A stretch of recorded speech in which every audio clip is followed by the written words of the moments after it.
급속한 고령화 시대에 심각한 사회 문제로 대두되고 있는 질환, 바로 치매죠. 보건복지부에 따르면 우리나라 전체 인구 대비 65세 이상 치매 노인의 비중이 2012년에는 1.2%에서 2050년에는 5.6%로 5배가량 증가할 전망이라고 합니다. 자, 이렇게 우리 주위에 누구에게나 일어날 수 있고 또 해마다 증가하기 때문에 이 치매라는 질환에 대해서 적절한 이해가 필요할 것 같은데요. 그래서 오늘 이 시간에는 전북 신세계병원 소윤섭 과장과 함께 치매 환자를 잘 돌보는 법에 대해 알아보도록 하겠습니다. 70세 이상 노인 10명 가운데 1명이 치료받고 있는 질환 치매. 더 이상 남의 일이 아닙니다. 치매 환자 잘 모시는 법이라는 주제로 정신건강의학과 전문의 소윤섭 과장과 이야기합니다.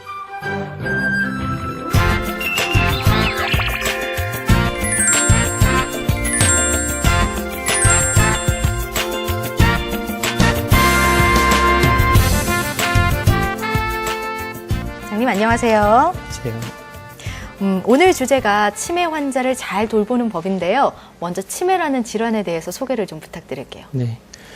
태어날 때부터 지적 능력이 모자라는 경우를 저희는 정신지체라고 합니다. 치매라고 하진 않죠. 네. 치매라고 하면은 일상생활을 잘 하시던 분이 다양한 원인에 의해서 말하기 능력, 기억력, 판단력, 사고 능력 등의 장애가 생기면서 일상생활을 못하게 되는 상태를 치매라고 진단하게 됩니다. 네, 이 치매 환자를 잘 돌보려면 이 치매 환자분들의 가족분들도 굉장히 중요할 것 같은데요. 먼저 이분들이 치매 환자의 특성을 잘 알아야 할 것 같아요. 어떤 특성들이 있을까요? 네, 치매 환자들은 흔히 기억력 저하, 인지기능 감퇴 등의 특징을 보이는데요. 병의 경과에 따라서는 정신행동 증상이 나타날 수가 있습니다. 네.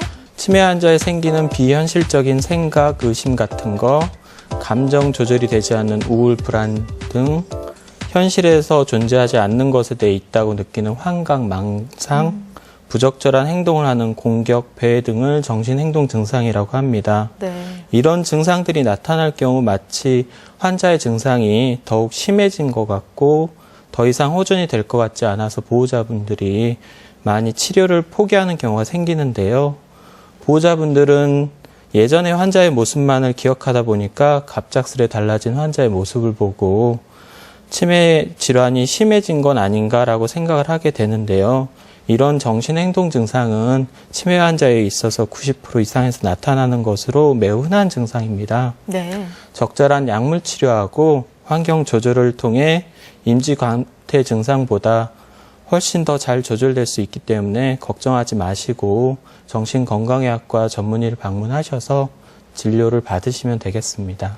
이 치매 환자들의 기억력 감퇴를 막기 위해서 가족이나 보호자분들이 할 수 있는 것들은 어떤 것들이 있을까요? 네, 무엇보다도 치매 환자와 즐겁게 생활하는 것이 중요한데요. 네. 치매 환자에게 남아있는 능력을 끌어냄으로써 성취감, 만족감을 얻게 되고 무력감, 불안, 혼동 증상이 줄어들게 됩니다.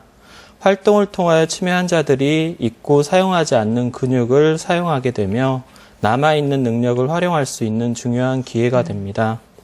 또한 환자가 일생 동안 즐겨왔던 음악이나 놀이를 통하여 기억하고 즐길 수 있는 기능이 훨씬 더 높아질 것이며 이런 놀이를 통해서 잠재되어 있는 기억을 되살리는 기회를 제공할 수 있습니다. 그리고 주변 환경과 연결을 갖는 것이 중요한데요. 이것은 적당한 자극으로 환자에게 에너지를 방출할 기회를 줍니다. 일상생활 속에 가능한 이런 활동들이 자연스럽게 스며들게 하는 것이 좋겠습니다. 그러니까 일상생활 속에서 함께 즐겁게 생활해주는 게 핵심이다라고 이야기를 해주셨는데 그러면 치매 환자에게는 어떤 식습관이나 생활 습관이 도움이 될까요? 네, 흔히들 질환을 앓게 되면 일단 식단부터 바꾸게 되는데요. 네. 식단이 그 질환에 도움이 될 수 있다는 걸 알기 때문입니다. 마찬가지로 치매에도 좋은 음식이 있습니다. 양질의 단백질은 우리의 뇌혈관뿐만 아니라 근력도 튼튼하게 해줍니다. 고기, 등푸른 생선, 계란, 흰자, 두부, 콩 같은 걸 먹음으로써 필요한 단백질을 섭취하도록 하는 게 중요하고요. 콜레스테롤이 높은 음식은 고지혈증 환자가 아니라면 크게 자제할 필요까지는 없지만은 자주 섭취하지 않는 것이 좋습니다. 네. 저지방 우유나 요구르트 같은 것이 도움이 될 수 있고요. 뇌세포에 도움이 될 수 있는 레시틴을 공급하기 위해서 호두나 잣, 해바라기 씨, 콩 같은 것을 적절히 섭취하는 것도 좋습니다. 또한 당근, 상추, 시금치 같은 녹황색 채소도 도움이 될 수 있습니다. 음식의 종류 못지않게 식습관도 중요한데요. 즐겁게 식사하기 위해서 같은 시간, 같은 장소에서 규칙적으로 식사를 할 수 있도록 하는 것이 좋습니다. 환자의 저작이나 연하, 치아 상태에 따라서 먹기 좋은 형태로 조리해서 드리는 것도 중요합니다.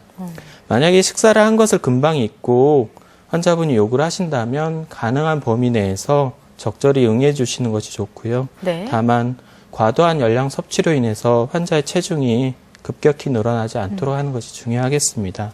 또한 좋은 음식을 챙겨 먹는 것도 중요하지만 나쁜 음식을 먹지 않는 것도 훨씬 더 중요한데요. 네. 술이나 담배 같은 인지 기능을 악화시킬 수 있는 것들을 멀리하는 것이 중요하겠습니다. 식습관, 생활습관 정리를 해주셨는데 치매 환자의 경우는 길을 잃는 경우가 종종 있거든요. 네. 이런 경우에는 어떻게 해야 될까요? 네, 정신행동 증상 중에 하나인 배회 같은 것으로 인해서 실종 또는 실종 위험에 처한 치매 노인들이 있는데요. 네. 조속히 발견하여 신속하게 복귀할 수 있도록 지원하는 사업이 있습니다. 실종 치매 노인 지원 사업인데요. 보건복지부 지원으로 국립중앙치매센터에서 수행하고 있습니다. 사업 내용으로는 인식표 배급 같은 것을 하는데요. 네. 가까운 보건소나 치매지원센터에서 인식표 발급을 신청하시면 환자분 옷 위에 다리미로 다려서 할 수 있는 인식표를 받으실 수 있습니다. 네. 인식표에는 개인정보는 없고요. 네네. 환자분의 고유번호가 새겨져 있습니다. 이와 함께 환자분을 발견하셨을 때 환자분에게 연락할 수 있는 경찰청 치매실종노인지원센터 전화번호가 있습니다. 따라서 과거에 사용했던 팔찌 등과는 달리 개인정보를 노출할 위험이 없어서 신속한 복귀를 지원받을 수 있습니다. 이 고유번호는 환자의 개인정보와 함께 경찰청과 중앙치매센터에서만 접근할 수 있도록 되어 있습니다. 또 다른 사업으로는 실종 신고 사업도 되어 있고요. 네. 탐색 지원 사업, 상담 지원 사업 등을 하고 있습니다. 그러면 또 치매 환자의 보호자가 알면 좋을 정보들이 어떤 것들이 있을까요? 네, 노인 장기 요양보험이라는 게 있는데요. 네. 가정에서 받을 수 있는 서비스로는 장기 요양요원이 가정을 방문하여서 신체 활동과 가사 활동을 지원하는 방문 요양, 장기 요양요원이 가정을 방문하여서 목욕을 제공하는 방문 목욕, 간호사, 간호조무사 또는 치위생사가 방문하여 간호 진료의 보조, 요양에 관한 상담 또는 구강위생을 제공하는 방문 간호, 하루 중 일정 시간 동안 장기 요양기관에 보호하여서 기본 간호 및 교육훈련 등을 제공하는 주야간 보호, 월 15일 이내 장기 요양기관에서 신체활동 지원 및 교육훈련 등을 제공하는 단기 보호 등이 있습니다. 주간 보호센터 서비스는 장기 요양보험에서 3등급 이상 판정을 받으시면 이용하실 수 있습니다. 이용 절차로는 국민건강보험공단이나 장기요양보험센터에 신청하시면 공단 직원이 방문하셔서 방문 평가를 하신 다음에 필요하시다면 의사소견서를 첨부하신 다음에 등급 판정을 받으시면 이용하실 수 있습니다. 치매 환자의 경우에는 돌보는 분들의 경우에는 이런 정보를 알고 있으면 미리미리 준비를 할 수 있어서 좋을 것 같은데요. 사실 치매 환자를 돌보는 동안 가족들의 마음이 많이 좀 지치기도 하거든요. 이럴 때 돌보는 노하우나 요령 같은 거는 없을까요? 가족들의 심적 부담이 가장 큰 요인은 의사소통의 장애에서 비롯됩니다. 가족이 환자의 의도를 이해하지 못하거나 또는 자신의 의도를 환자에게 제대로 전달하지 못할 때 절망감이 커지는데요. 다음과 같은 치매 환자 의사소통 방법을 자꾸 몸에 배게 하는 것이 좋습니다. 첫 번째로 항상 존중과 관심을 갖는 것이 중요한데요. 네. 하지 마세요라는 부정형 문장보다는 같이 해볼까요라는 긍정형 문장을 사용하시는 게 좋고요. 네. 또한 구체적인 단어와 문장을 사용하시는 게 중요한데요. 아침 식사 시간이에요라고 말하는 것보다는 네. 어머님 드실 아침밥이 여기 있습니다라고 묻는 게 좋고요. 환자분한테 선택할 때 제한해서 한 가지 질문만 답할 수 있도록 마실 걸 좀 드릴까요? 라기보다는 오렌지 주스 드실까요? 라고 말하는 게 더 좋습니다. 또 이렇게 하지 않는 방법이 있는데요. 기억을 강요하거나 네. 능력에 벗어나는 행동을 시키지 않는 것이 좋습니다. 만약에 제대로 못한다고 하면 환자한테 화를 내거나 환자를 화나게 하지 않게 하시고 환자분이 요리를 잘하는데 불 끄는 게 어렵다고 하면은 요리할 때까지는 환자분이 하게 하시고 불 끄는 거는 보호자분이 챙겨주시는 것도 좋은 네. 방법이겠습니다. 네, 도움이 되셨을 것 같습니다. 오늘 이 시간에는 정신의학과 전문의 소윤섭 과장과 함께 치매 환자를 돌보는 법에 대해 알아봤습니다. 과장님, 오늘 말씀 고맙습니다.